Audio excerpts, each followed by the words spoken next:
In this video, I will tell you everything I know so far about the upcoming NVIDIA RTX 4090 Ti graphics card, including its specs, performance in games, release date, and price. Let's start with the specs. According to the latest leaks, NVIDIA is already binning AD102 chips to set aside the better samples for use in RTX 4090 Ti. RTX 4090 is also based on AD102. However, it uses a significantly cut-down version of AD102 with 16,384 CUDA cores enabled, and core clock boost set to 2.52 GHz. 4090 Ti is rumored to feature 18,176 CUDA cores, with a much higher core clock boost at 2.75 GHz. 4090 Ti will have the same amount of memory as 4090, that is 24 GB. TGP will increase to at least 475 watts. 500 watts is also a possibility. The current 3-slot 4090 Founders Edition cooler should be able to handle that no problem. So we will not see that crazy 4-slot cooler from a leaked RTX Titan used in RTX 4090 Ti. Of course, custom graphics cards will be designed with even more power in mind. For example, the existing Galax RTX 4090 Hall of Fame card already uses two 16-pin power connectors and ships with a 666-watt bias. By the way, Galax was the company that mixed up its marketing materials and published the RTX 4090 Ti banner on its official website. Of course, it was quickly taken down and replaced by the correct RTX 4090 banner instead. But this incident proves that there are plans to launch RTX 4090 Ti, and some preparations have already been made, hence the existence of this marketing banner. If over 600 watts of power seems like too much for you, then no worries. The likes of MSI and Asus will make less power-hungry custom cards. I'm most excited to see what can be achieved with the liquid-cooled RTX 4090 Ti strapped to a 360mm radiator. I really hope Gigabyte will make extreme water force version of the 4090 Ti.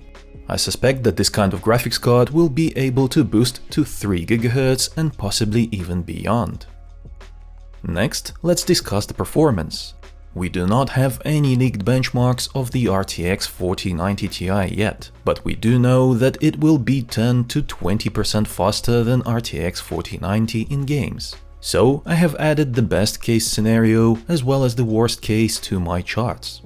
You think that RTX 4090 offers incredible performance? Well, 4090 Ti in Cyberpunk at 4K resolution should be able to do up to 100 FPS on average in the best case scenario.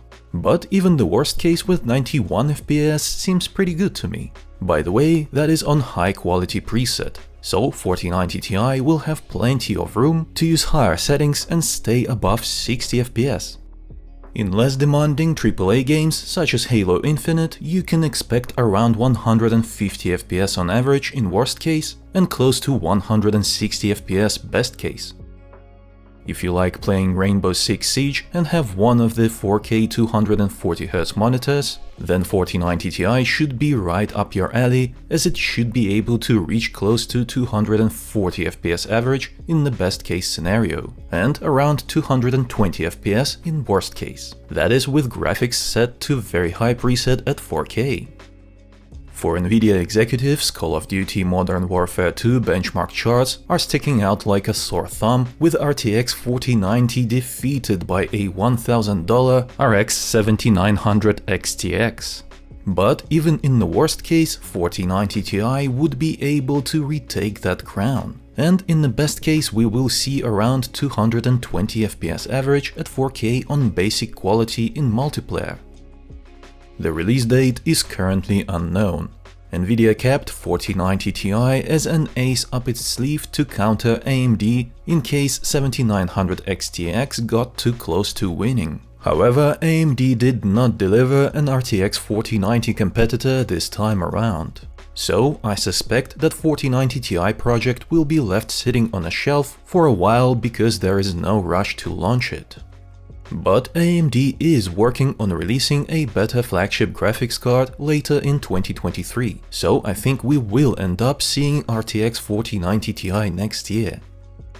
As for the price, I expect it to be between $2,200 to $2,500. My gut feeling tells me that we should expect it to be closer to $2,500 though. Did you enjoy this video? Then you know what to do. It was I, Vadim. Until next time.